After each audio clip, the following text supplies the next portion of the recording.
இருந்தாலும் அந்த சந்தோஷம் இன்னும் நமக்கு கூடி இருக்குதா, அதுதான் நம்ம கவனிக்கணும். குறையுதான்னு பார்க்கக்கூடாது. அது ஈஸ்டர் தினத்துல இன்னும் நம்மளுடைய அந்த சந்தோஷம் கூடி இருக்க வேண்டும். ஓகேவா? அந்த நினைவோடு கூட நம்ம வந்து ஈஸ்டர் தின செய்தியை நம்ம செய்திக்குள்ளே போகிறோம். அப்படியே ஜெபித்து செய்திக்குள்ளே போகலாமா? எங்களை அளவுக்கு அதிகமாக நேசிக்கிற எங்கள் அன்பின் பிதாவே, எங்கள் உயிர்த்தெழுந்த இயேசு ராஜா, எங்களோடு கூட இருந்து வழிநடத்துகிற பரிசுத்த ஆவியானவரே, இந்த அருமையான அந்த ஈஸ்வர ஆராதனையில் அன்பு தெய்வமே, இதுவரை வழிநடத்தின எபினேசர், இந்த செய்தியின் பகுதியிலும் அடிமையை மறைத்து நீங்கள் வெளிப்படுங்க. நான் சிறுகவும் நீர் பெருகுவமாக நடத்தி தாங்க ஆண்டவரே. வந்த ஒவ்வொருவருடைய பிள்ளைகளுடைய இதயத்தையும் அடியானுடைய இதயத்தையும் நல்லநிலங்களாக மாற்றி கொடுங்க. நமக்கு கனிகள் கொடுக்குற பிள்ளைகளாக நாங்கள் வாழ கருத்தில் கிருபை செய்துள்ளோங்க. இந்த செய்தியானது, இந்த ஆராதனையானது அர்த்தமுள்ள ஆராதனையாக இருக்க கிருபை செய்துள்ளோங்க. இயேசுவின் மூலமே ஜெபிக்கிறோம் எங்கள் நல்ல பிதாவே, ஆமென். அல்லேலூயா. ரொம்ப அருமையான ஒரு மகிழ்ச்சிகரமான ஒரு நாள் இன்னைக்கு. அப்போ மத்தேயு வாசிக்கலாமே இந்த சந்தோஷத்தோட கூட. மத்தேயு 28:6 இதை வச்சுதான் நம்ம உள்ள செய்திக்குள்ள போக போறோம். கர்த்தர் வைத்த இடத்தை ஆமென். ஹல்லேலூயா. இன்னைக்கு ரொம்ப எல்லாரும் ஈஸ்டர் செலிப்ரேட் பண்ணதுக்கு எல்லாம் ரெடியா இருக்கிறீங்க. இங்க என்ன சொல்றது, 28:6 மத்தேயு 28:6 எல்லாரும் அந்த லென்த் டேஸ்லாம் நிறைய பேர், இந்த சிஎஸ்சிலாம் நிறைய பேர் ஃபாலோ பண்ணியிருப்பாங்க. அது வந்து முடிஞ்சிருக்குது, கரெக்டாக இல்லையா? ப்ளஸ் நிறைய பேர் என்னது, நிறைய விஷயங்கள்லாம் நீ என்ன சொல்கிறது, கவலைகள் எல்லாம் ஒரு குட் ஃப்ரைடே அதில் கூட துக்கப்பட்டிருப்பாங்க நிறைய பேர். கர்த்தருக்காக இன்னைக்கு மறுபடியும் அந்த சந்தோஷத்தை, ஏன்னா அவர் உயிர் தேர்ந்திருக்கிறார். ஹல்லேலூயா. அந்த நினைவு கூறுதலை இன்னைக்கு கொண்டாடுகிறோம் அப்படின்னால் ஒரு சந்தோஷம் இருக்கும். அந்த சந்தோஷத்துல ஒரு அர்த்தம் இருக்கணும். ஆமென். நல்லா கவனிக்கணும். இந்த பிரியாணி அண்டாலாம் பார்த்தீங்கன்னா இந்த லென்த் டேஸ்க்கு முன்னாடி எங்க இருந்திருக்கும், அது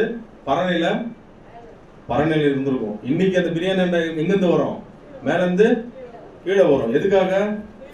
இன்னைக்கு வீட்டில் மனைவிமார்கள் எல்லாருமே உலகத்தில் என்ன பண்ணுவாங்க, சிஎஸ்சி நிறைய பாரம்பரியங்கள் என்ன பண்ணுவாங்க, அதை எடுத்து பிரியாணி செய்ய போறாங்க. மட்டன் பிரியாணியோ சிக்கன் பிரியாணியோ எல்லாம் செஞ்சு சந்தோஷமா இன்னைக்கு செலிப்ரேட் பண்ணி சாப்பிட போறோம். எத்தனை பேர் சாப்பிட போறோம்? நானும் இன்னைக்கு சாப்பிட தான் போறோம் சந்தோஷமா. ஆனால் என்ன செய்ய போறோம்னு தெரியும், ஆனால் சாப்பிட போறோம். ஆனா ஒரு காரியத்தை நம்ம மனசுல ஞாபகம் வச்சு, நீங்க எல்லாரும் நான்வெஜ் சாப்பிட்றதுக்கு ரெடியா இருக்கீங்களா? நீங்க சந்தோஷமா இருக்கிறீங்க? ஓ ஓகே ஓகே, ஹாப்பியா இருக்கிறீங்க, சந்தோஷமா இன்னைக்கு சாப்பிட போறோம். உலகத்தில் நிறைய பேர் சாப்பிடுவாங்க. ஏன்னா இன்னைக்கு என்ன முடியுது, லெந்து முடிஞ்சு இன்னைக்கு வந்து ஈஸ்டர்ல எல்லாம் ஸ்டார்ட் பண்ணிட்டாங்க. ஓகேவா? ஸ்டார்ட் பண்ண போறாங்க. ஒரே ஒரு விஷயத்தை கூட நான் சொல்லிடுறேன். இன்னைக்கு மனைவிமார்கள் எது செஞ்சாலும் டேஸ்டா தான் இருக்கும். ஏன் தெரியுமா? ரொம்ப நாள் நாக்கு செத்து கிடந்துச்சு. 40 செத்து கிடக்கல, கர்த்தருக்காக அது தியாகத்தோட கூட அந்த ஒரு என்ன சொல்றது இதுவா இருந்ததுனால இன்னைக்கு நான்வெஜ் உப்பு கம்மியா இருந்தாலும் மசாலா கம்மியா இருந்தாலும் என்ன சொல்லுவாங்க, எல்லாருமே டேஸ்டா இருக்கு, சூப்பரா இருக்குன்னு சொல்லுவாங்க. அதனால இன்னைக்கு சந்தோஷமா சமைக்கலாம் எல்லாருமே. ஒரே ஒரு காரியத்தை மட்டும் நான் சொல்லிடுறேன். நம்ம மேல இருந்து அண்டாவை எடுத்து நம்ம கீழே இன்னைக்கு வச்சிருவோம். இன்னைக்கு எல்லாமே இன்னிலிருந்து அது கரெக்டா அடுத்த வருஷம் வரணும்னு சொல்லி போவோம். அந்த அண்டா இருக்கிற இடத்துல நம்ம இன்னைக்கு கற்றுக்கிற தியானத்தை, இது ஊர்ல இந்த லெந்து டாக்டர்ல கத்துக்கிட்ட அந்த தியானத்தை எல்லாம் மேல அங்க வச்சிடாம பார்த்துப்போம். எங்க வச்சிடக்கூடாது, அண்டா போயிட்டு வரலாம். ஆனா நம்ம கத்துக்கிட்ட காரியங்கள் எங்க போக கூடாது, பரணையில இருந்துட்டு வருஷத்துக்கு ஒரு தடவை எடுக்கிறவங்களா இருக்கிறோமா, அதை மட்டும் நம்ம சிந்திச்சுப்போம். அப்ப எங்க இருக்கணும், பரணையில இருக்கணுமா? நம்ம கத்துக்கிட்டது எங்க இருக்கணும், உள்ளத்துல. அதை மனசுல இருத்தி கொண்டு நம்ம உள்ள போறோம். ஆமா, நல்லையோ ஒரு கரண்ட தட்டலாமே நமக்காக உயிர்த்து இருந்தவரை நினைச்சு. ஓகே, இப்போ வந்து இந்த குட் ஃப்ரைடே, இந்த ஈஸ்டர் நாள்ல நம்ம பார்க்குற அந்த வசனம் மத்தேயு 28:6 அவர் இங்கே இல்லை. 3 தெளிவான உறுதியான அறிக்கைகள் இந்த வசனத்துல காணப்படுகிறது. அவர் இங்கே இல்லை. அடுத்தது தாம் சொன்னபடியே உயிர் தெழுந்தார். 3வது கர்த்தர் வைத்த இடத்தை வந்து பாருங்கப்பா. எப்படி இருக்கு பாருங்க, இந்த அறிக்கை பாருங்க, தெளிவான உறுதியான அறிக்கையாக காணப்படுகிறது. இந்த செய்திக்குள்ள போறதுக்கு முன்னாடி ஃபர்ஸ்ட் நமக்குள்ள வந்து இது படிக்கும் பொழுதே நம்ம விசுவாசத்துல நம்ம அப்டேட் ஆகணும். நம்ம விசுவாசம் வந்து இன்னுமாக பலப்படணும். இத்தனை வருடங்கள் கழித்து இதை வந்து நம்புறாங்க. உண்மை, கர்த்தர் உயிர் தெழுந்தது யாராலையும் மறுக்கவே முடியவே முடியாது. இன்னைக்கு வந்து நம்ம விசுவாசத்தை முதலாவது அப்டேட் பண்ணணும். இங்க வந்த ஒவ்வொருவரும் நமக்குள்ள வந்து ஒரு முதிர்ச்சி அடைகிற விசுவாசமாக நமக்குள்ள இருக்கணும். அல்லேலூயா. நீங்க இப்போ சொல்ல பாருங்க, காலம் கடந்து கொண்டிருப்பதனால் இது நடந்திருக்குமோ நடந்திருக்காதோ அப்படிலாம் இல்லை. இது நடந்தது உண்மை. அல்லேலூயா. இது எத்தனை பேர் முதல்ல நம்புறீங்க? உண்மையிலே நீங்க விசுவாசத்துல நீங்க பலப்படணும். நம்ம இயேசு நமக்காக மரித்தார், நமக்காக உயிர் தெழுந்தார். அதை நீங்க முழுசா திரும்பவும் ஒரு வரப்போகிறார். இதை எத்தனை பேர் நம்புறீங்க? இதை நீங்க மறக்கவே கூடாது. நம்ம விசுவாசத்துல பலப்படணும். நம்ம கண்கள் முதல்ல நீங்க தெளிவுபடுத்திங்க. இன்னைக்கு உலகத்துல இந்த உயிர் தெழுதலை குறித்து பலவிதமான முரண்பாடுகள் காணப்படலாம். ஆனா யாருமே பாருங்க, என்ன முரண்பாடுகள் இருந்தாலும் இயேசுவை விசுவாசிச்சாலும் அவரை அவிவிசுவாசிச்சாலும் கூட அவருடைய கல்லறையில போனா ப்ரூஃப் இருக்கு, அவர் அங்கே இல்ல, தெளிவாக தெரிகிற ஒரு சாட்சியாக காணப்படுது. அதனால நம்ம கண்கள் ஒரு விசுவாச கண்கள் நமக்கு ரொம்ப முக்கியம். அப்பதான் நம்ம நீங்க அவரை ஏற்றுக்கொள்ள முடியும். உயிர் தெரிந்த இயேசுவை உங்களை நீங்க தெய்வமா வணங்க முடியும். எத்தனை பேர் விசுவாசிக்கிறீங்க? நம்ம விசுவாச கண்கள் ஏன் வேணும்னு சொன்னா, நம்ம கண்கள் ஏதோ ஒரு உலகத்துல ஒரு பிடிப்பு இருந்துச்சுன்னு வச்சுங்களேன், ஏதாவது ஒரு காரியங்கள் நம்ம கவனம் இருந்துச்சுன்னு வச்சுங்களேன், நம்ம விசுவாசம் பலப்படவே படாது. நீ 30 வருஷம் ஆனாலும் சரி, ஈஸ்வர் அதே ஈஸ்வர் வருவோம், அதே ஈஸ்வர் போவோம் அப்படின்னு இருக்கக்கூடாது. ஒரு காரியத்தை உங்களுக்கு சொல்றேன், 30 வருஷ விசுவாசி அப்படின்றது எனக்கு பெருமை கிடையாது. நான் சொன்னேன், 30 வருஷம் 40 வருஷம் விசுவாசின்றது எனக்கு பெருமை கிடையாது. என்னுடைய விசுவாசத்துக்கு எக்ஸ்பீரியன்ஸ் 30-40 இருக்கா, அதுதான் பெருமை. அந்த தட்டி தேவனை நாம பயன்படுத்தலாமா? என்னுடைய விசுவாசம் இன்னும் 1வது வருஷத்துக்குள்ளே இருக்குதா? அதே ஆரம்பத்துல செலிப்ரேட் பண்ண மாதிரி ஈஸ்டர் குட் ஃப்ரைடே அப்படி செலிப்ரேட் பண்ணனா நான் என்ன வருஷம் இதுவாக இருந்தாலும் நமக்கு என்ன தெரியுமா கிடைக்கும்? 2 வித்தியாசம் தான் கிடைக்கும். 2 மாற்றம் தான் நமக்கு இருக்கும். அது என்ன மாற்றம் சொல்லுங்க பார்க்கலாம்? ஏமாற்றம். என்னது நான் சொன்னேன்? ஏமாற்றம் தான் நமக்கு கிடைக்கும். அந்த மாதிரி நம்ம வந்துட்டு போறோமா இன்னைக்கு? அப்ப நம்ம விசுவாச கண்கள்ல நம்ம என்ன பண்ணணும்? பலப்படணும். ஏமாற்றம் இருக்கக்கூடாது. என்ன ஏமாற்றம்? ரெண்டு விஷயத்துல ஏமாற்றம் இருக்கும். ஒன்று, நான் 30 வருஷம் நான் ரசிக்கப்பட்டிருக்கேன், 36வது வருஷம் வந்திருக்கேன், அதுல என்ன பிரயோஜனம்? அது ஏமாற்றம் தான் நமக்கு கிடைக்கும். இன்னொன்று, ஒரு 29 வருஷம் ஈஸ்டர் செலிப்ரேட் பண்ணியிருக்கேன், 30வது வருஷம் என்ட்ரு ஆகிறோம்ப்பா, இதுவும் ஏமாற்றம் தான். அப்படி இல்லை. என்னுடைய ஈஸ்டர் ஆராதனையானது என்னை இன்னுமாக பலப்படுத்துகிறது. எத்தனை பேர் விசுவாசிக்கிறீங்க? இன்னுமாக என்னை இத்தனை வருஷங்கள் கடந்தும் என் இயேசு உயிர் தெழுந்த இயேசுவை நான் இன்னுமாக நம்புகிறேன். எத்தனை பேர் விசுவாசிக்கிறீங்க? ஏன்னா நம்ம அதுதான் ரொம்ப நம்ம கவனிக்கப்பட வேண்டிய ஒரு விஷயம். அந்த ஒரு சிந்தையோடு கூட நம்ம உள்ள போகணும். நீங்க என்னதான் இப்ப நம்ம இந்த உலகத்துல நிறைய காரியங்கள் நம்ம விசுவாச கண்களை மறைக்க முடியாம வந்துக்கிறது. மொபைல், நிறைய காரியங்கள் தான் வந்துருச்சு. அந்த இந்த இயேசுவை காண முடியாத நிறைய டிஸ்டர்பன்ஸ் வந்துருச்சு. அதெல்லாம் நீங்க எடுத்துருங்க. நம்ம விசுவாசத்துல குருடர்கள் கிடையாது. இந்த வார்த்தையை கேட்கும் போதே நமக்குள்ள விசுவாசம் ஆட்டோமேட்டிக்கா இன்க்ரீஸ் ஆகணும். எத்தனை பேர் விசுவாசிக்கிறீங்க? அதனால ஃபர்ஸ்ட் நம்ம விசுவாசத்துல பலப்பட்டவர்களாக நம்ம இந்த செய்திக்குள்ள போனாதான் இந்த ஈஸ்வர ஆராதனை நமக்கு அர்த்தமுள்ளதாக இருக்கும். ஓகேவா? நம்ம இப்போ உள்ள போக போறோம். விசுவாசத்துல பலப்படணும்னா இன்னொரு காரியம் நமக்கு தேவைன்னா அவரை தேடிக்கிட்டே இருக்கணும். எத்தனை பேர் தேட போறீங்க? அது தேடும் மனது நமக்கு இருந்தாதான் விசுவாசத்துல இன்னும் நம்ம பலப்பட்டுட்டே இருப்போம். அவிவிசுவாசத்துல தேடக்கூடாது. என் இயேசு மீது முழுமையான விசுவாசத்தை தேடணும். மத்தேயு 28:5 படி தேடணும். இதை மட்டும் பாசிட்டு நம்ம உள்ள போனோம்.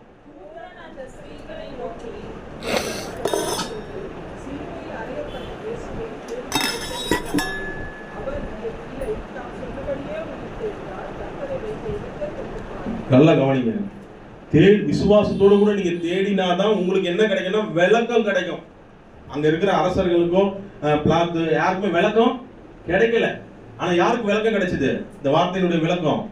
விசுவாச கண்ணோடு தேடணும். முதல்ல உங்க மனதில் எழுதிக் கொள்ளுங்க. இந்த வார்த்தையை நீங்க தெரிஞ்சீங்கன்னா உங்க விசுவாச கண்ணோடு தேடணும். தேடின பிறகுதான் அடுத்த வசனம் என்ன சொல்றாரு தேவதூதர்? அவர் எல்லாருமே சொல்லலாம். யார் விசுவாசிச்சு அவர் தேடி வந்து நிக்கிறாங்களோ அந்த அவங்களுக்கு தான் கிடைச்சிருக்கு. ஆமென், ஹல்லேலூயா. இன்னைக்கு நீங்க எல்லாரும் முதல்ல உங்க விசுவாசத்துல பலப்பட்டாதான் இன்னைக்கு இந்த செய்தியில வச்சிருக்கிற ரகசியங்களை கடவுள் சொல்லி தருவார். இல்லைன்னா நம்ம அப்படியே தான் இருப்போம். அதே வந்தோம் போனோமா. அந்த நாடகம்லாம் பார்த்துட்டு இருக்கிறவங்களாம் பாருங்க, நீ என்னதான் அவங்க எங்க போய் விட்டாலும் அந்த நாடக டைம்ல வேற எங்க போய் தாஜ்மஹால்லே விட்டாலும் அவங்க கவனம் எங்க இருக்கும்? நம்ம வீட்டுல கூட இருக்கிறாங்க, நாடகம் ரொம்ப விரும்பி பார்ப்பாங்க.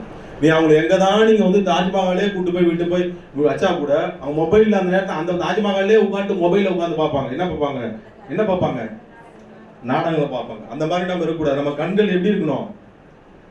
அவிசுவாச கண்களா ஆகிடாதபடி விசுவாச கண்களோட தேடும் கண்களோடு இருந்தாதான் நமக்கு என்ன கிடைக்கும்? விளக்கம் கிடைக்கும். இந்த விளக்கத்தை தேவதூதர் கொடுத்தாரா? அவர் இங்கே இல்லை. அவர் தாம் சொன்னபடியே கர்த்தர் வைத்த இடத்தை வந்து பாருங்கள். ஹல்லேலூயா. இப்ப நம்ம உள்ள போறோம். இந்த செய்தியினுடைய முக்கியமான நோக்கம் என்ன தெரியுமா? இது இந்த கர்த்தருடைய உயிர்த்தெழுதல், அந்த கர்த்தராகிய இயேசு கிறிஸ்துவினுடைய உயிர்த்தெழுதல் என்பது ஒரு மறுக்க முடியாத உண்மையான செய்தி. இது எத்தனை பேர் விசுவாசிக்கிறீங்க? ஆனா இந்த செய்தி நமக்கான இன்னைக்கு இதுல நான் என்ன நமக்கான செய்தி என்ன அதுதான் பார்க்க போறோம். என்ன சொன்ன உங்களுக்கு, இது மறுக்க முடியாத உண்மையான செய்தி தான். ஆனா நமக்கு என்ன இதுல கத்துக்கிறோம், ஒவ்வொரு தலைப்பிலும் நமக்கான செய்தி என்னன்றதை பார்த்தா தான் நம்ம கிறிஸ்துமஸ் இந்த ஈஸ்டர் ஆராதனை அர்த்தமுடையதா இருக்கும். கரெக்டா நான் சொன்னது. ஃபர்ஸ்ட், அவர் இங்கே இல்லை, அதை பார்க்கலாம். 3 வகையா பிரிச்சு பார்க்கலாம். அவர் இங்கே இல்லை, ஆமாங்க. எடுத்த உடனே அவர் உயிர்த்தெழுந்தார் சொன்னா அது ஒரு சிறப்பா இருக்காதுல்ல, கரெக்டா இல்லையா? முன்னாடி ஒரு வார்த்தை இங்க போடுறாரு. என்ன வார்த்தை அது? அவர் இங்கே இல்லை, அவர் உயிரோடு எழுந்து. நல்லா கவனிங்க. இந்த உலகத்துல மரணத்தை சந்திக்கிறவங்களாம் அவங்க ஒருத்தி மற்றவங்க பேசுவாங்க. என்ன பேசுவாங்க? வந்தாருப்பா, வாழ்ந்தாருப்பா, என்னது போயிட்டாருப்பா, என்ன சொல்லுவாங்க? அப்படின்னா நம்ம இயேசுவை பார்த்து சொல்ல முடியாது. வந்தாரு, வாழ்ந்தாரு, நல்லா வாழ்ந்தாரு, நல்லதெல்லாம் செஞ்சாருப்பா, தான தர்மங்கள்லாம் பண்ணாரு, எளிய ஜனங்களை சந்திச்சாரு, உதவி செஞ்சாரு, இதெல்லாம் நல்லதான் சொல்லுவாங்க. வந்தாரு, போயிட்டாரு, அப்படிதான் நிறைய பேர் சொல்லுவாங்க. அப்படி இல்லை நம்ம இயேசு. அல்லேலூயா. வந்தாரு, நின்னாரு, ஜெயிச்சாரு, மரணத்தை ஜெயித்தார், மறுபடியும் உயிரோட எழுந்து மறுரூபமாகி போயிருக்கிறார். அல்லேலூயா. அவர் அங்க இல்லைன்னா அது அர்த்தம் தான். மறுரூபமாகி வெற்றி வேந்தராக அங்க போயிருக்கிறாரு. பிளஸ் நம்மளை மறுரூபப்படுத்துகிறது நம்ம கூடவே இருக்கிறார் பரிசுத்த ஆவியானவர். கரங்களை தட்டி தேவனுடைய நாமத்தை மகிமைப்படுத்தலாமா? இந்த கவனம் இல்லைன்னா நிச்சயமாக நம்மளுடைய ஈஸ்டர் ஆராதனை அர்த்தமா இருக்காது. ஏதோ வந்தவங்க கேட்டவங்க இருக்காது. அவர் இங்கே இல்லை. ஏதோ வந்துட்டு உலகத்துல வாழ்ந்துட்டு போன சாதாரண ஒரு மனிதரோ, ஒரு பரிசுத்தவானோ, தீர்க்கதரிசியோ, ஒரு தேவதூதரோ அல்ல. நம்ம இயேசு எப்படிப்பட்டவர்னா, இந்த இடத்துல தெளிவா உறுதியா அறிக்கை செய்யறேன். இந்த மேடையில் நின்று நான் என் தெய்வத்தை மகிமைப்படுத்துறேன். அதை நான் பெரிய பாக்கியமா பாக்குறேன். அவர் பலமாய் ரூபிக்கப்பட்ட தேவகுமாரன் தெய்வம் என்று நான் அறிக்கை செய்கிறேன். கரண தட்டி அவங்க நேர்ந்த மயப்படலாமா? அந்த தெய்வத்தை அறிக்கை செய்ய உங்க வாழ்க்கையில் இருக்கிற பிரச்சனைகள் எல்லாம் நீங்கும். ரோமர் 1:5 வாசிங்கன்னா நீங்களும் அறிக்கை செய்யுங்களா? அதை அவர் இங்க இல்லை, அவர் எங்க இருக்க மாட்டார், மரித்தோர்ல இருக்க மாட்டார்.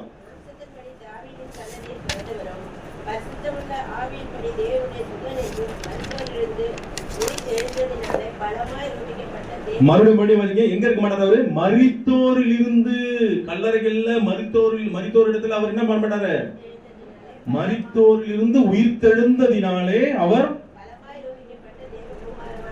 ஆமென். தயவு செய்து ஒரு கோடு போட்டு வச்சுங்க. அவர் பலமாய் ரூபிக்கப்பட்ட தேவ குமாரன், தெய்வம், தெய்வாம்சம் கொண்ட தெய்வம்.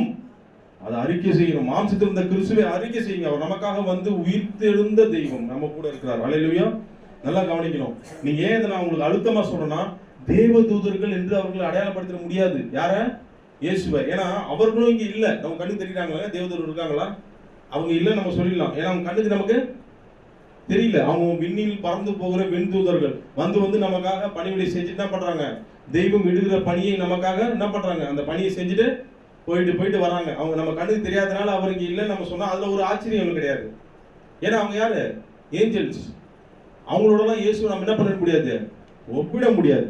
அதனால அவங்க இங்க நம்ம கூட இல்லை அப்படின்னு நம்ம சொன்னா அது ஒரு இது கிடையாது. அவங்க வந்து போறவங்க. அதே போல இன்னொருத்தர் இருந்தாரு, எலியா இருந்தார் இந்த உலகத்துல. எலியாவை பத்தி என்ன நினைக்கிறீங்க? ஒரு அற்புதமான செயல் தான். அவர் இங்க இல்ல. எலியா அவர் பெரிய பரிசுத்தவான், அவர் தீர்க்கதரிசி. அவர் இங்க இல்ல. அவர் இங்க இல்லைன்றது ஒரு அதிசயமாக தான் நம்ம சொல்லலாம். ஆனா அது ஒரு ஆச்சரியம் கலந்த உண்மையா நம்ம சொல்ல முடியாது. ஏன்னா ஒரு அதிசயம், கர்த்தர் செய்த அதிசயம். அவர் என்ன பண்ணிட்டாரு? எலியாவை கடவுளை எடுத்துட்டாரு. அப்படியே சரியா சாவாமே கடவுளை எடுத்துக்கிட்டாரு. அடுத்து இன்னொருத்தர் இருக்கிறாரு. அதுவும் ஒரு பெரிய ஒரு ஆச்சரியம் இல்லை. எலியா போனது அவருக்கு அற்புதம். ஆனா நமக்கு எல்லாருமே உலகமே வேற்கிற ஒரு ஆச்சரியம் இல்லை. ஆனா பாருங்க, அதே போல ஏனோக்கு இருந்தாரு. எத்தனை வருஷம் இருந்தாரு? 300 இயர்ஸ் தேவனோட சஞ்சரித்து இருந்த அந்த மனிதர் பரிசுத்தவான். அவரும் என்ன பண்ணாரு? இருந்தாரு, இங்க இல்ல.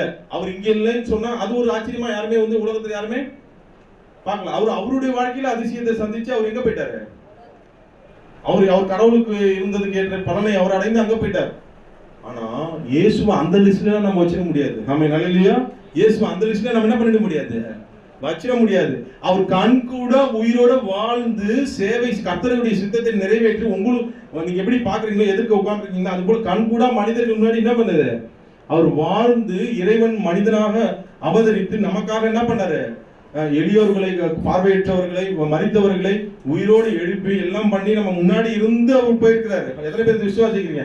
அவரை விசுவாசிக்கிறவங்களும் சரி, அவரை பிடிச்சவங்க பிடிக்காதவங்க முன்னாடி அவர் வாழ்ந்திருக்கிறார். கரங்க தட்டி அவர் நாம மேம்படுத்தலாமா? வாழ்ந்து அவர் போயிருக்கிறாரு. அவர் இல்லைன்னு நீங்களும் நானும் சொல்லிட முடியுமா?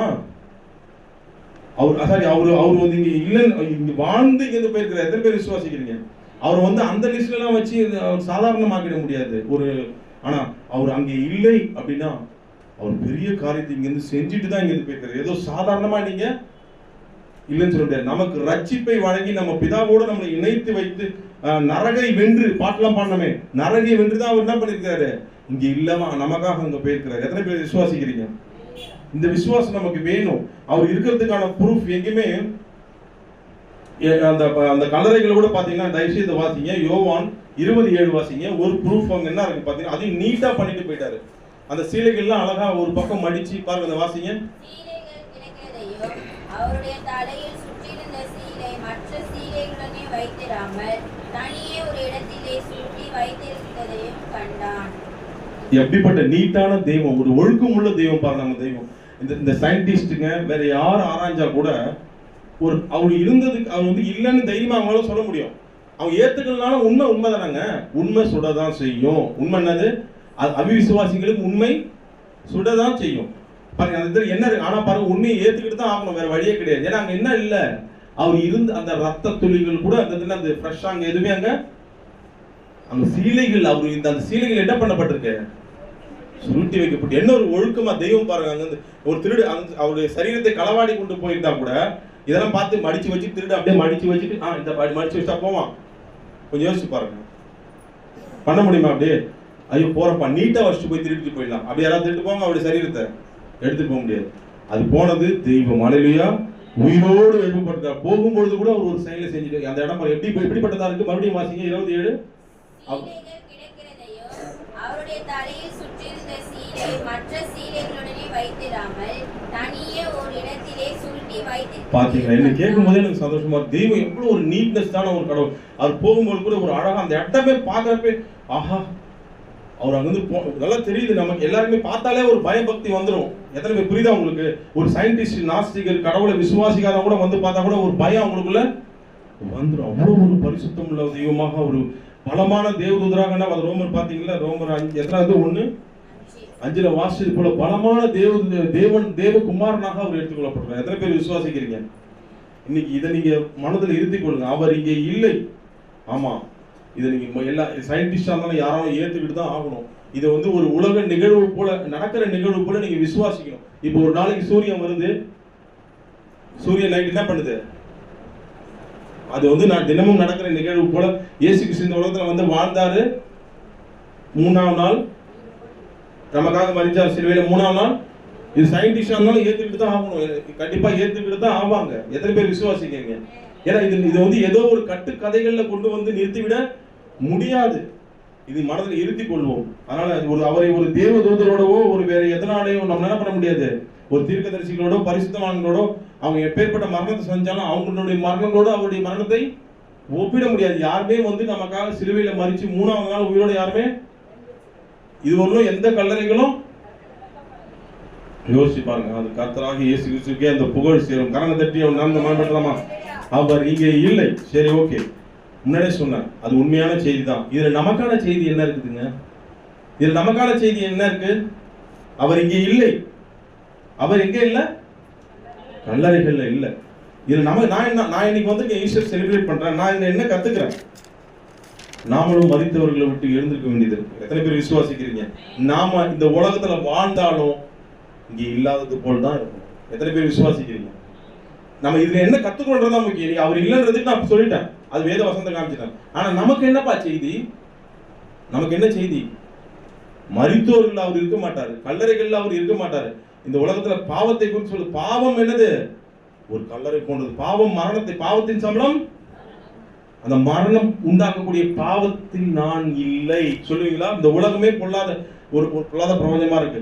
ஆசை, பொறாமை, இந்த இடங்கள்லாம் இயேசுநாதர் இருக்க மாட்டார். இந்த இடங்கள்ல நான் இல்லை சொல்லுவீங்களா?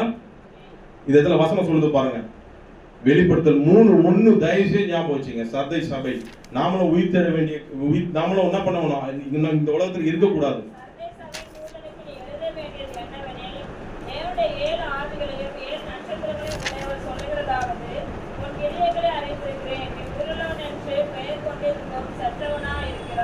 அது மாதிரி இல்லாம பாத்துங்க, இன்னைக்கு நம்ம இந்த ஈஸ்டர் நாள்ல உயிருள்ளவனா இருந்தவனா இயேசுவை விசுவாசிக்கிறேன் அப்படி இப்படின்னு பண்ணி நம்ம செத்தவனா இருக்கிறோமா?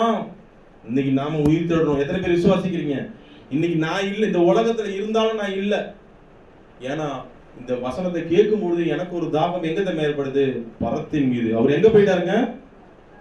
அங்க இருக்கிறார். உங்க வாழ்க்கையை இப்பயே நீங்க சின்ன சின்ன விஷயங்கள்லாம் சண்டை போறதெல்லாம் நம்ம விட்டுடலாங்க. யாருக்காகவும் எதுக்காகவும் என்னது அதை எவன்டா எதிர்ப்பனா விட்டு விட்டு கொடுத்துட்டு போங்க. என்னுடைய ஆசை எங்க இருக்கு? நானே இங்க இல்லைங்க, என் உடம்பு தான் இங்க. சில பேர் சொல்லுவாங்க என் மனசு பூரா எங்க இருக்குதுங்க? என் மனசு இங்க இல்லைங்க, என் மனசு எங்க இருக்கு அப்படி சொல்லுவாங்க. என் பையன் மேலேயே ஞாபகமா இருக்குது, எப்போ வருவான் அப்படின்னு இருக்கும். அது போல என் மனசு எங்க இருக்கு? பிசிக்கலி தான் இங்க இருக்கிறேன், நான் இங்க இல்ல. நான் எங்க இருக்கிறேன்? என் இயேசுவின் இடத்துல. அலையே கரங்க தட்டி நான் பயன்படுத்தலாமா? நீங்கள் நான் அதுவும் நம்மளும் சொல்லிக்கணும். நான் இங்க இருந்தாலும் நான் இங்க இல்ல, என் மனசு ஃபுல்லா இயேசு கிட்ட. மரித்தோர் இடத்துல அவர் இல்ல. அதே போல மரணத்தை உண்டு பண்ணுகிற பாவத்துல நான் இருக்கக்கூடாது. எங்க இருக்கிற பொறாமை, பெருமை, இந்த மாதிரியான காரியங்கள் நிறைந்த இடங்கள்லாம் ஒரு சவக்குழி போன்றது. அதுல நான் என்ன பண்ணக்கூடாது? நான் அதுல இருக்கக்கூடாது. அதுதான் நான் இன்னைக்கு ஈஸ்டர் ஆராதனையில் நான் கத்துக்கிட்டது. கலாத்தியர் 2:20 பவுல் இதை தெரிஞ்சுக்கிட்டாருங்க. அதனால்தான் அவர் தன்னை சிலுவையில் அறையிறாரு. அவர் எவ்வளவு அழகு பாருங்க. ஒரு கலாத்தியர் 2:20 எடுத்து வாசிங்க. கிறிஸ்துவுடனே கூட இனி நான் அல்ல, நான் இல்லங்க, நான் இல்ல. வாசிங்க, அழுத்தி சொல்லணும். ஆமென். நான் இப்பொழுது மாம்சத்தில் பிழைத்திருக்கிறதோ என்னில் அன்பு கூர்ந்து எனக்காக தம்மை தாமே ஒப்புக்கொடுத்த தேவனுடைய குமாரனை பற்றி விசுவாசத்தினாலே பிழைத்திருக்கிறேன். ஆமென். ஹல்லேலூயா. நான் சொன்னேன் விசுவாசம், அந்த விசுவாசத்தில் தான் நான் இருக்கிறேன்.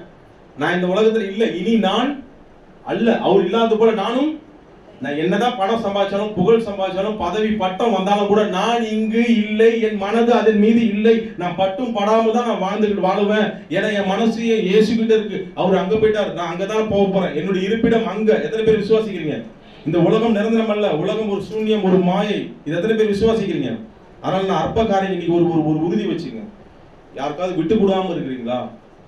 இன்னைக்கு ஒரு உயிர் தேடுதல் நல்ல நாள்ல நமக்குள்ள ஒரு இதை வளர்த்துக்குங்க. எதுக்காக சண்டை போட்டுக்கிறோம்? கேட்கறாங்களா? விட்டு கொடுத்துருப்போங்க. ஆமென். ஹல்லேலூயா. நான் இயேசு எனக்கு போதும். அவருக்கே இந்த உலகத்துல எதுவுமே இல்லை. அவர் இந்த உலகத்துல வாழும்போது தலை சாய்க்க இடமில்லாம வாழ்ந்தாரு. அவர் இருக்கிற இடம் தான் எனக்கு. இந்த உலகத்துல என்னடா வேணும்? எடுத்துட்டு போ, எனக்கு இயேசு போதும். ஹல்லேலூயா. அவர் இங்க இல்ல, நானும் இங்க இருக்க போறது இல்லை. இங்க சிரஞ்சீவியா 100 வருஷம் 200 வருஷம் வாழ போறேன்னா நானும் இங்க. அப்ப இங்க நான் என்ன நான் செய்கிற நன்மைகள் தான். அவர் எப்படி இயேசு இங்க வந்து நமக்காக மறுரூபமாகி போயிருக்காரு, நம்மளை மறுரூபப்படுத்துறாரு. அதுபோல் நாம செய்யற நன்மைகள் தான் நமக்கு பேசும். ஹல்லேலூயா. இயேசுனுடைய மரணம் பேசிச்சு. ஒரு பேசும் பொருளா இன்னைக்கு இருக்கு. இன்னைக்கு நம்மளுடைய மரணமும் நம்மளை பேசும் பொருளா ஆகணும். எத்தனை பேருக்கு வேணும் அந்த சாட்சி வேணும்? நம்மளுடைய மரணம் நம்மளை குறித்து பேசணும். இயேசுனுடைய மரணம் இன்னைக்கு நம்ம பேசணும். இன்னைக்கு இந்த மனுஷன் இறந்துட்டான், ஆனா இவன் வாழும் பொழுதே ஒரு மனுஷன் மறுரூபத்தை சந்திக்கணும். எத்தனை பேர் விசுவாசிக்கிறீங்க? பவுல் வாழும் பொழுதே மறுரூபத்தை சந்தித்தார். வாழும் பொழுதே தன்னை மரித்தவராக அவர் இருந்தார். உயிர் தெழுந்தவர் போல ஒரு மறுரூப வாழ்க்கையை வாழ்ந்தார். அந்த மாதிரி எத்தனை பேர் வாழ போறோம் விசுவாசிக்கிறீங்க? வாழும் பொழுதே வாழணுங்க. உங்களை பார்த்து மத்தவங்க சொல்லணும். தேவதூதருக்கு வந்து சொல்றாரு பாத்தீங்களா, அவர் இங்கே இல்லைன்னு சொல்ல. உங்களை பார்த்து மனிதர்களாக நம்மளை பார்த்து சொல்லணும், இவன் முன்னாடி இருந்தான். இந்த பிரச்சனை என்ன பார்த்தே சொல்றேன், இந்த பிரச்சனை எவ்வளவு மோசமானவனா இருந்தான், இன்னைக்கு அவன் இங்க அவன்கிட்ட இல்ல, அந்த செத்த அவன் போயிட்டான். இன்னைக்கு யார் இருக்கா? கிறிஸ்துவை பின்பற்றுகிறவனா அவன் இருக்கிறான்னு சொல்லணும். எத்தனை பேர் சொல்ல? அதுதான் இன்னைக்கு நமக்கு ஈஸ்டர் ஆராதனை செலிப்ரேட் பண்றதுக்கு அர்த்தம். இயேசு எனக்காக சிலுவையில மரிச்சதுக்கு நான் காட்டுகிற நன்றி. இல்லைன்னா நான் ஈஸ்டர் ஆராதனை செலிப்ரேட் பண்ணி எந்த அர்த்தமும் இல்லை. ஓகேவா? இதை மனதில் இருந்துக் கொள்வோம். அவர் இங்க இல்லைன்னா நானும் மரணத்துக்குரிய காரியங்கள்ல, நானும் மரணத்தை உண்டு பண்ணுகிற பாவங்கள்ல நானும் இருக்க மாட்டேன் என்று உறுதி கொள்வோம். அடுத்த பகுதி வாசிங்க. இன்னும் ஒரே ஒரு வசனம் மட்டும் வாசி. எபேசியர் 2:5 மட்டும் வாசிக்கிறோமா?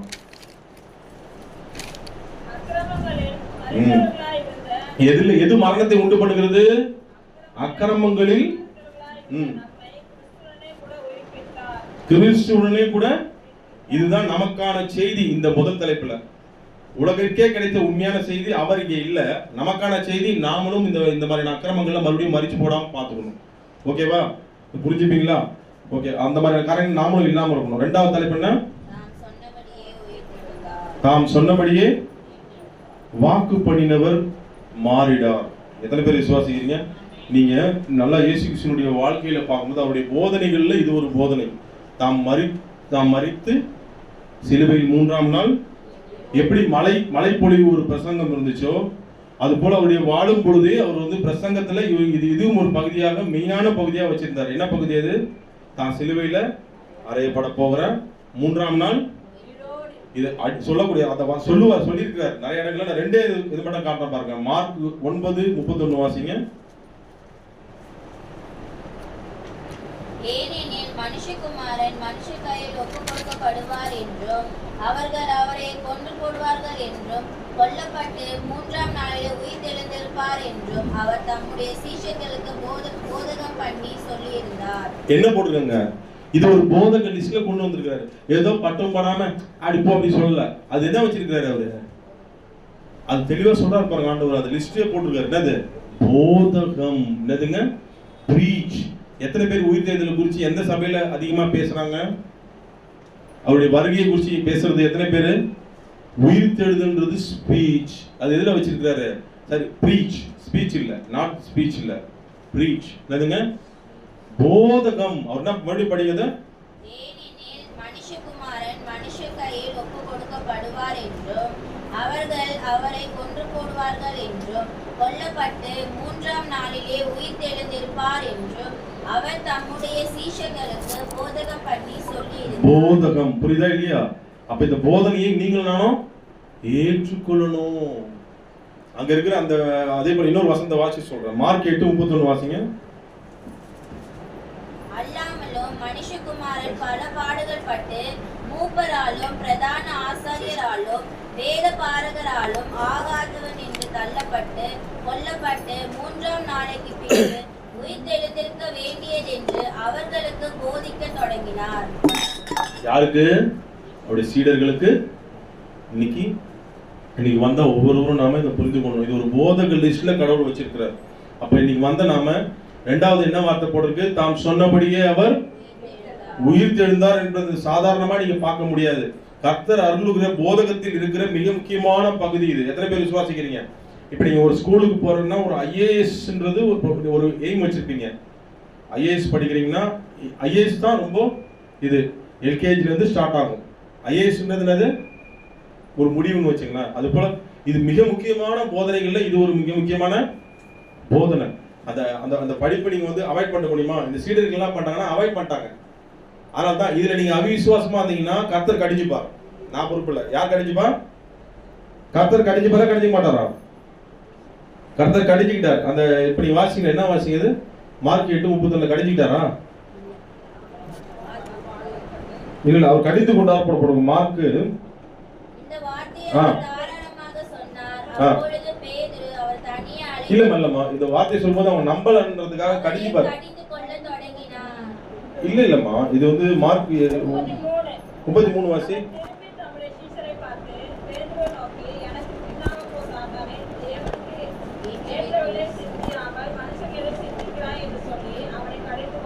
இது எனக்கு ரொம்ப பிடிச்ச வார்த்தை. இன்னைக்கு உலகம் அப்படிதான் பண்ணுது. கிறிஸ்துவ எனக்கு ஆசீர்வாதங்கள், எனக்கு தேவையான காரியங்கள், நல்லா சாப்பிட்டு அதான் ஒரு பவுல் சொல்லுவார் சூப்பரா, கிறிஸ்து மட்டும் உயிரோடு எழுந்திருக்காவிட்டால், நல்ல கவனிங்க அந்த வசனம் எங்க வருதுங்க அப்புறம் பாருங்க. கிறிஸ்து உயிரோடு எழுந்திருக்காவிட்டால் சாப்பிடுவோம் தூங்குவோம் நாளைக்கு சாவோன்ற மாதிரி தான் மனுஷன் என்ன பண்ணுவான், வாழ்ந்திருப்பான்னு சொல்லி போடப்பட்டிருக்கோம். கிறிஸ்து உயிரோடு எழுந்ததுனாலதான் நமக்கு பங்கு கிடைக்குது பரலோகத்தை. எத்தனை பேர் விசுவாசிக்கிறீங்க? நீங்க இன்னைக்கு அந்த ஒரு கண்ணோட்டத்துல தான் நீங்க பார்க்கணும். அதனாலதான் கர்த்தர் கடிந்து கொள்ளுகிறார் தன்னுடைய சீடர்களை. என்ன பண்றாரு? பின்னாங்க அப்பாலே போ, நீங்க ஒரு ஐஏஎஸ் வரணும் படிக்கணும்னு எய்ம் பண்ணி படிக்கிறீங்க. ஏன் கர்த்தர் கடிஞ்சுக்கிறாருன்னு நீங்க தெரிஞ்சீங்க. ஐஏஎஸ் வரணும் படிக்கணும்னு படிக்கிறீங்க. ஆனா நீங்க +2 நான் முடிச்சுக்கணும், எனக்கு போதும்பா அப்படின்னு வீட்டாளர்கிட்ட சொன்னா அம்மா உனக்கு ஸ்வீட் வாங்கி கொடுப்பாங்களா? என்ன பண்ணுவாங்க அம்மா அப்பா? சரிடா கண்ணா, உன்னால முடிஞ்சவங்களும் படிச்ச, appreciate you, God bless you அப்படி சொல்லி விடுவாங்களா? எதுவும் படிக்கணும் அவங்க. ஐஏஎஸ் வரணும் படிக்கணும்னா ஐஏஎஸ். அது போலதான் இந்த சீடர்கள் என்ன பண்றாங்கன்னா, நான் இயேசு அவர் கூடவே இருக்கிறாங்க, எல்லாம் சாப்பிட்டாங்க, அப்பளம் சாப்பிட்டாங்க, மீன்லாம் சாப்பிட்டாங்க, ஆசீர்வாதங்கள் அப்படிதான் நமக்கு கிடைக்கும். ஆனா அவருடைய உயிர்த்தெழுதலையும் அவருடைய சிலுவையையும் அவர்கள் நம்பல. கர்த்தர் விட்டுருவாரா? ஏண்டா உனக்கு வந்ததே அதுக்குதான் நான் வந்தது. உங்களை உயிர்த்தெழுதல் என்னது? சிலுவை மரணம், பிளஸ் உயிர்த்தெழுதல் உங்களை நித்திய ஜீவனுக்கு கொண்டு போகணும். இரண்டாம் வருகை. இதை நீங்க விசுவாசிக்காம போயிட்டா என்ன ஆகும்? நான் வந்ததுக்கு அர்த்தம் இல்ல உங்களுக்கு சாப்பாடு போட்டு இதுக்காக நான் வந்திருக்கேன், மீன் கொடுத்துட்டு போறது மட்டுமா நான் வந்திருக்கிறேன். இங்க 5 அப்பம், என்ன எத்தனை மீன் பாது? 5 அப்பம், அப்புறம் இன்னொரு இடத்துல 7 அப்பம். இதுக்காக நான் வந்திருக்கிறேன். இதுக்கு மட்டுமா நான் இந்த உலகத்துக்கு வந்தேன்? லாசரு எழுப்பது மட்டுமா நான் உலகத்துக்கு வந்தேன்? விசுவாசத்துல மரித்து போனவங்கள உயிரோட எழும்ப நான் வந்திருக்கேன். கரங்க தட்டி தேவனை நாம் தான் பயன்படுத்தலாமா? அவங்களை உயிர் தேட வச்சு இரண்டாம் வருகையில கொண்டு போகணும். அதுதான் மெயினான விஷயம். எத்தனை பேர் விசுவாசிக்கிறீங்க? இன்னைக்கு வந்த நம்ம விசுவாசத்துல பலப்படுவோம். அவர் சொன்னபடியே உயிர் தெழுந்தார். சரி, இது உண்மையான செய்தி, மறுக்க முடியாத செய்தி. இதுல நமக்கான செய்தி என்ன அப்படின்றத நம்ம பார்க்கணும். இல்லைன்னா நம்ம வந்தது ஒண்ணுமே இல்லையே, கரெக்டா இல்லையா? ஈஸ்வர் ஆராதனை சாதாரணமா போயிடுமே. இது நமக்கான செய்தி என்னன்னா, நாமளும் அவரோட கூட சேர்ந்து உயிரோட எழுந்திருக்க போறோம். எத்தனை பேர் விசுவாசிக்கிறீங்க? அவர் உயிரோட எழுந்தத பாராட்டுறது இங்க அது மட்டும் வரல, நானும் எழுந்திருக்க போறேன். தயவுசெய்து வாசிங்க. அதுதான் நமக்கான செய்தி. 1 தெசலோனிக்கர் 4:16 வாருங்க, வாசிங்க. ஏனெனில் கர்த்தர் தாமே ஆரவாரத்தோடும் பிரதான தூதனுடைய சத்தத்தோடும் தேவ எக்காலத்தோடும் வானத்திலிருந்து இறங்கி வருவார். அப்பொழுது கிறிஸ்துவுக்குள் மரித்தவர்கள் முதலாவது எழுந்திருப்பார்கள். அப்பொழுது கிறிஸ்துவுக்குள் மரித்தவர்கள் அதே போல 1 கொரிந்தியர் 15:42 வாசிமா. அவருடைய உயிர் தேடுதல் நம்மளை எப்படி தொடர்பு படுத்துகிறது பாருங்க. நம்மை 1 கொரிந்தியர் 15:42 மரித்தோரின் உயிர் தேடுதலும்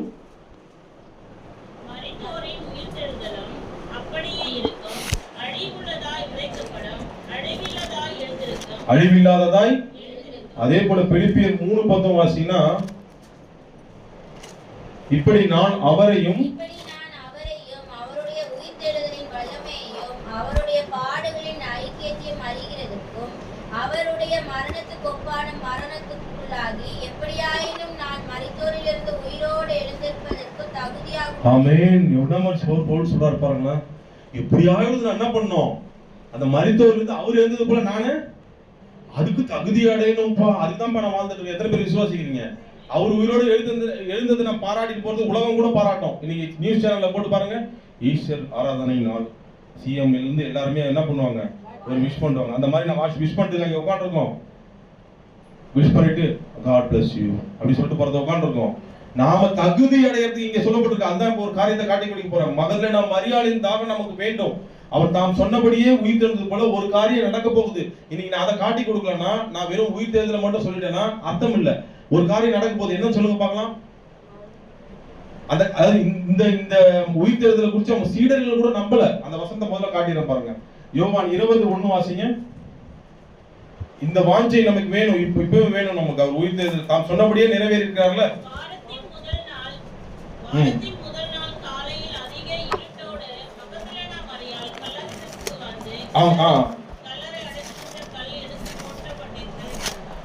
வாரத்தின் முதல் நாள் யாருக்கு முதல்ல வாஞ்சியா போனது?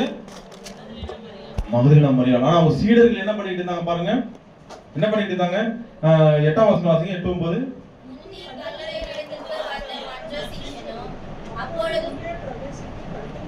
கண்டு இன்னைக்கு நம்ம விசுவாசத்துல பலப்படுறத பத்தி தான் பேசிட்டு இருக்கேன். அந்த உயிர் தேர்தல் நம்மளை எப்படி பலப்படுத்துது? அடுத்த வாசிங்க 9ஆம் வசனம்.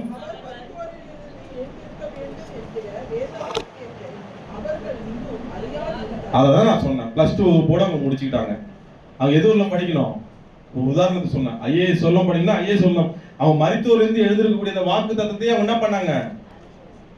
இந்த மடமை நமக்கு இருக்கக்கூடாது. ஏன் நான் சொன்னா, இன்னைக்கு நமக்கான செய்தி இது 2வது தலைப்புல என்னன்னா, இதே மாதிரி தாம் சொன்னபடியே உயிர் தெழுந்தது போல தாம் சொன்னபடியே அவர் திரும்ப வரப்போகிறாருங்க. அதை பத்தி நான் பேசுறேன். அல்லேலூயா. நம்முடைய ஆராதனை பின்னோக்கியதா இருக்கக்கூடாது. நம்முடைய இந்த ஈஸ்வர ஆராதனை முன்னோக்கியதா இருக்கணும். எத்தனை பேருக்கு விசுவாசிக்கிறீங்க? முன்னோக்கியதா இருக்கணும்னா, இதே மாதிரி தாம் சொன்னபடியே உயிர்த்தெழுந்தது போல தாம் சொன்னபடியே வானத்தில் 2ஆம் வருகையில வரப்போறார். கரங்கத்தை தேவன் நாம மயப்படுத்தலாமா? நாம அப்ப மகதலேனா மரியாளை போல நாம இல்லைன்னா, இந்த சீடர்களை போல அலட்சியமா இருந்தோம்னா, நம்மளால என்ன பண்ண முடியாது? எங்க போக முடியாது? இந்த சீடர்கள் எல்லாம் தெரியும், கர்த்தர் எல்லாம் தெரியும், யூதாசு கூட எல்லாம் தெரியும். ஆனாலும் அவங்களால என்ன பண்ண முடியல? பணாசம் மறைச்சுது. அந்த மாதிரி எதுவும் நம்மளை மறைத்து விடாதபடி கர்த்தர் தாம் சொன்னபடியே உயிர்த்தெழுந்த அந்த இயேசு தாம் சொன்னபடியே திரும்பவும் வரப்போகிறார். நீங்க அதை தான் நான் ஞாபகப்படுத்துறேன். பாஸ்ட் டென்ஸ், அவர் வந்தது உயிர்த்தெழுந்தது பாஸ்ட் டென்ஸ். ஆனா மறுபடியும் ஃபியூச்சர்ல வரப்போகிறார். எத்தனை பேர் விசுவாசிக்கிறீங்க? அந்த நேரத்தில் நம்ம செத்தவர்கள் போல இருக்கக்கூடாது. நம்ம விசுவாசம் பலமானதா இந்த மகதலேனா மரியாள் போல இருக்கணும்.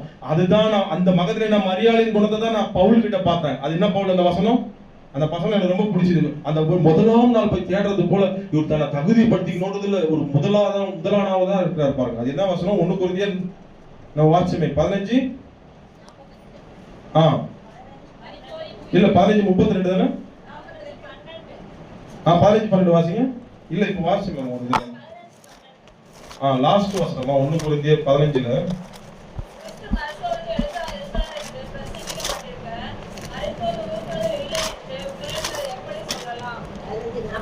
42 வாசி.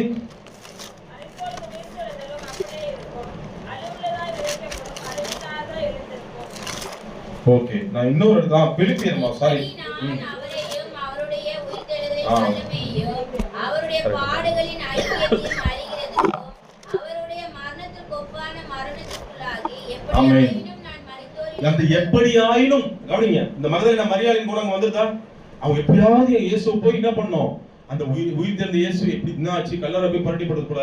இந்த எப்படியாவது இவன் பவுலுடைய குணம் பாருங்க. எப்படியாவது அந்த வருகையில் என்ன பண்ணோம்? நான் போயிடணும். வாசிங்க அதை. எப்படியாயினும் தகுதியாகும்படிக்கு. ஆமென், ஹல்லேலூயா. அவருக்காக எல்லாவற்றையும் நஷ்டம் என்று நான் இது அருமையா சொல்ற வாசிமா அவருக்காக எல்லாவற்றையும் நஷ்டம் என்று விட்டேன் குப்பையுமாக எண்ணுகிறேன். எத்தனை பேர் பண்ணிட்டு இருக்கோம் நம்ம இன்னைக்கு? சின்ன சின்ன விஷயங்களுக்கெல்லாம் அடிச்சுக்கிறோம் நம்ம இன்னைக்கு. நம்ம தாம் சொன்னபடியே உயிர்த்தெழுந்தார், தாம் சொன்னபடியே திரும்ப வரப்போகிறார். அதை குறித்து நம்ம அக்கறையோட கூட காணப்படுறோமா? அந்த வருகையில போகணும்னு அக்கறையோட கூட காணப்படுறோமா? காணப்பட்டோம்னா நாம இந்த ஈஸ்டர் ஆராதனையை அர்த்தத்தோட செலிப்ரேட் பண்றோம். ஹல்லேலூயா. அடுத்த 3ஆவது தலைப்போட கூட முடிவு போறோம். 3ஆவது தலைப்பு போங்க. கர்த்தர் வைத்த இடத்தை வந்து பாருங்கள். கர்த்தரை வைத்த இடத்தை வந்து பாருங்கள். கர்த்தரை வைத்த இது இது ஒரு உறுதியான அறிக்கையில இது 3ஆவது தெளிவான அறிக்கை. எல்லாமே பார்க்கலாம், சூப்பரா இருக்கு. எப்பேற்பட்ட சயின்டிஸ்ட் வந்து பார்த்தாலும் அந்த இடத்துல விடை கிடைச்சிடும். அவர் இங்கே இல்லை, தாம் சொன்னபடியே அவர் 3ஆவது நம்பிக்கை இல்லையா? வந்து பாருங்க, வந்து பாருங்க, நீ காட்டலாம். ஹல்லேலூயா. கர்த்தர் ஆமா. ஏன்னா அந்த காலத்துல ஒரு பிரச்சனை என்னன்னா, ஆண்டவரை நல்லா தெரிஞ்சவங்களுக்கு கூட பிரச்சனைகள் இருக்கு. தோமா போல ஆயிரத்துக்கு வாய்ப்பு இருக்கு. புரியுதா? தோமா எங்க விழாவில் கைவிட்டு தொட்டு பார்த்தாரு. இன்னைக்கு கல்லறையிலேயே எல்லாருமே நம்ம சந்தேகம் பிடிச்சவங்களா இருந்தோம்னா கல்லறையிலே கைவிட்டு பார்க்குற அளவு, கண்களை விட்டு பார்க்குற அளவு கடவுள் ஆன்சர் சொல்றாரு இந்த இடத்துல. கண்கள் போய் பாரு, நம்பிக்கையிலேயே போய் என்ன பண்ற? போய் கல்லறை போய் பாரு, அங்க எல்லாம் கர்த்தரை வைத்த இடத்தை வந்து பாரு, அங்க யார் இருக்கா? இதுதான் உன்னுடைய புரியுதா? இந்த இடத்துல வந்து தோமா மாதிரி இதெல்லாம் பண்ண மாட்டாரு. நம்பிக்கையை வளர்த்து கொள்றதுக்காக போய் பாருங்க. அங்க கர்த்தரோட அங்க இல்லவே இல்ல. அதே போல அங்க ஒரு பிரச்சனை அந்த நாட்கள் இருந்தது. சதுசேயர்னு எத்தனை பேர் கேள்விப்பட்டிருக்கீங்க? அவங்களும் கூட வந்து பார்த்ததே தெரியல. ஆனா அவங்க வந்து பார்த்தாங்கன்னா அவங்க ஒரு விடை கிடைச்சிருக்கும். ஏன்னா இயேசுநாதர் அவங்க கிட்ட பேசியிருக்கிறார். உயிர்த்தெழுதல் இல்லை என்று பேசி யார்கிட்ட பேசியிருக்கிறாரு? சதுசேயர்கிட்ட பேசியிருக்காரு. அப்ப அவங்களாம் வந்து பார்த்துப்பாங்களா நமக்கு தெரியல. அதை பத்தி எதுவும் வேதத்துல போடல. ஆனா அவங்களுக்கான ஆன்சர் அங்க கிடைச்சிருக்கு. உயிர்த்தெழுதல் உண்டு, அவர் அங்க இல்லை, கர்த்தரை வைத்த இடத்தில் வந்து பாருங்கள் அப்படின்னு சொல்லி உறுதியாக 3ஆவதாக கர்த்தர் அந்த இடத்துல பேசுறார். பாருங்க, இந்த வசனத்தின் மூலமா நாம என்ன பலன் பெறுகிறோம் என்பதுதான் நமக்குள்ள ரொம்ப ரொம்ப முக்கியமான ஒரு விஷயம். பாருங்க, இந்த இடத்துல மரியாளின் ஒரு பதட்டம் நமக்கு நம்ம வாழ்க்கையில வேணும். அவர் இல்லைன்னு ஒண்ணு அவரை தேடுகிற அந்த குணம் தான் அது நமக்கு வந்து பார்க்க முடியும். யோவான் 20:1-2 நம்ம வாசிச்சோம் தெரியுமா? யோவான் 1:2 20:1 என்ன வாசிச்சோம் நம்ம?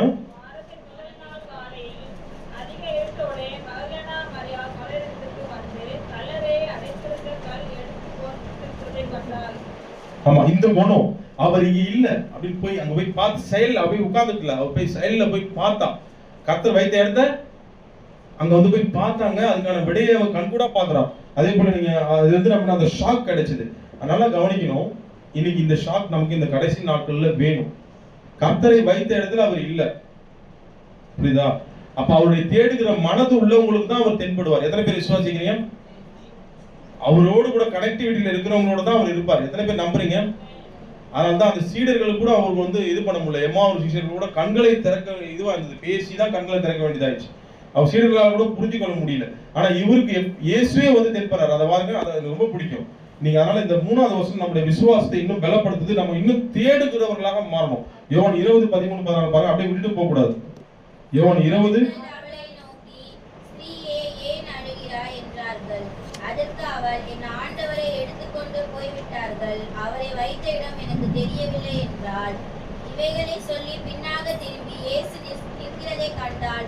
ஆனாலும் அவளை இயேசு என்று அறியாதிருந்தாள்.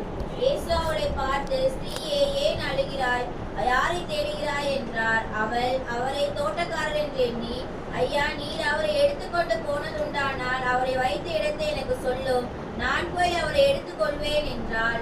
இயேசு அவளை நோக்கி, மரியாளே என்றார். அவள் திரும்பி பார்த்து, ரபுனி என்றாள். அதற்கு போதகரே என்று அர்த்தமாம். பாருங்க, இயேசு இல்லைன்னு தேடுகிற மனது அவளுக்குள்ள இருந்து கர்த்தர் வைத்த இடத்தை வந்து பார்த்தா தோமா மாதிரி அந்த மாதிரி நான் சொல்ல. நீ உண்மையிலேயே வந்து உங்க விசுவாசத்துல பல பண்ணுமா, நீ இயேசு இல்ல இல்ல இல்ல நீ உண்மையில அப்புறம் அவர் எங்க இருப்பார்? அந்த தேடுகிற மனது இருந்தாதான் இன்னும் அதிகமான விளக்கங்கள் கிடைக்கும். அந்த விளக்கத்தை யார் கொடுக்குறா? ஆமா, வேதத்துல கிடைக்கும். இயேசுவானவரே கொடுக்குறாரு. சரி, இது வந்து அந்த அன்னைக்கு வந்து இயேசுவானவரே கொடுத்துட்டாரு. யார் கொடுத்துட்டா? மகதலேனா மரியாளுக்கு கொடுத்துட்டாரு.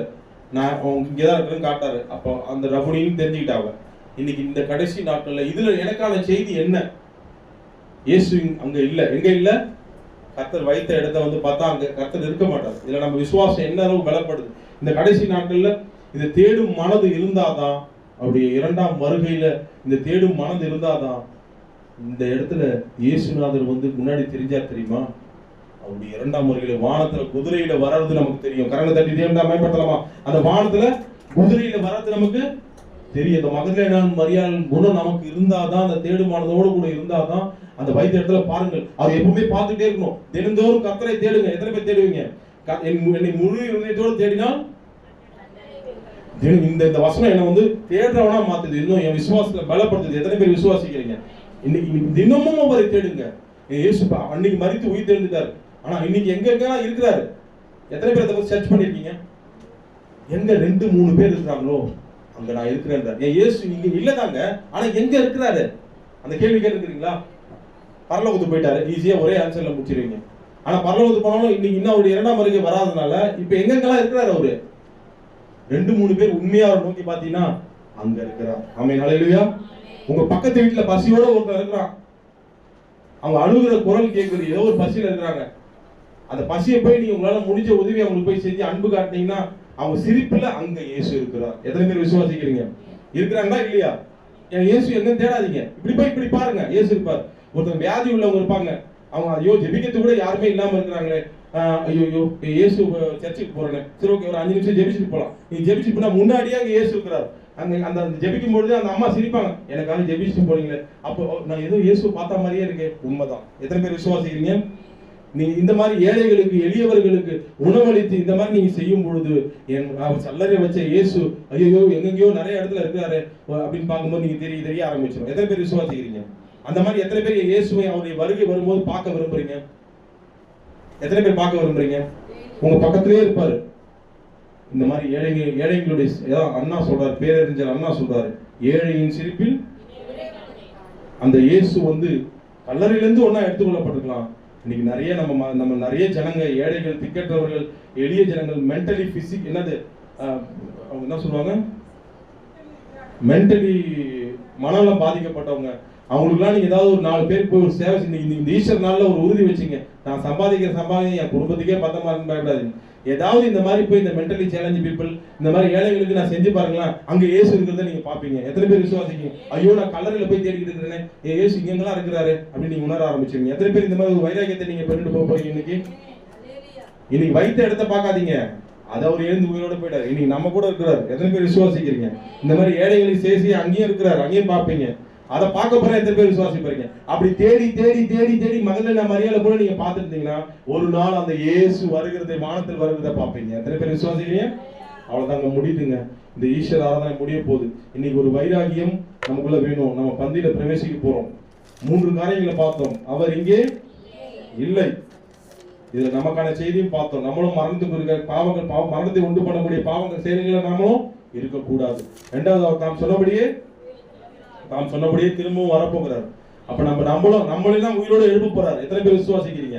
அந்த விசுவாசத்துல பலப்படணும். மூணாவது, கர்த்தர் வைத்த இடத்தை இதுலயும் விசுவாசத்துல மகதலேனா மரியாதை கூட நம்ம விசுவாசத்தை வச்சு அந்த வந்த இடத்தையே பார்த்துட்டு அப்படியே இருக்காம அது அங்கேயே இல்ல. மகதலேனா மரியாதை இயேசுவை தேடி வேற எங்கேயோ போறோம். அது போல இயேசுவை தேடி பக்கத்து வீட்டுல இருப்பாரு, திடீர்னு பசியோடு இருப்பாரு, மனநலம் பாதிக்கப்பட்ட அந்த ஒரு உருவத்துக்குள்ள இருப்பாரு. அங்கெல்லாம் போய் நீங்க என்ன பண்ணணும்? இயேசுநாதரை அவங்களுக்கு சேவை செஞ்சு உங்க அன்பை நீங்க அவரை பார்த்து சந்தோஷப்பட்டுக்கலாம். எத்தனை பேர் விசுவாசிக்கிறீங்க? சர்ச்சிலேயே தேடிட்டு கூடாது, பக்கத்து வீட்டுல நிறைய பேர் கஷ்டப்படுவாங்க, அங்கேயும் போய் நீங்க ஹெல்ப் பண்ணலாம். கர்த்தர் நிச்சயமாக உங்களை ஆசீர்வதிப்பார். உண்மையிலே இந்த ஈஸ்வர் ஆராதனை அர்த்தமுடையதாக இருக்கும். ஆமென்.